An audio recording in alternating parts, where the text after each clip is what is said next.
नमस्कार. तुम्हाला माहिती आहे का गणपती बाप्पांना पाण्यातच का विसर्जित करतात? चला तर मग बघूया.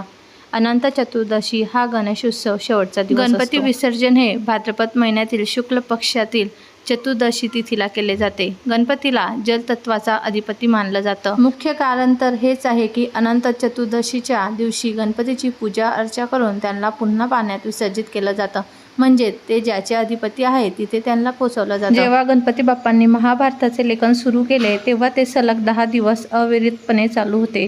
त्यामुळे गणपती बाप्पांनी शरीर गरम न व्हावे म्हणून अंगाला माती लिपल्याचे सांगितले जाते. धूळ व माती 10 दिवसानंतर स्वच्छ करण्यासाठी त्यांना 10 दिवसानंतर जलसमाधी देतात असं म्हणतात. तसेच वेदव्यास यांनी डोळे उघडले तेव्हा पाहिले की गणेशांचे शरीर अहोरात्र लिहिण्याच्या कामामुळे उष्ण झाले आहे. तेव्हा गणपतीच्या शरीराला थंड करण्यासाठी वेदव्यासांनी गणपतीला पाण्यात बुडवले होते. तेव्हापासून गणेश विसर्जन हे गणपतीला शांत करण्यासाठी केले जाते.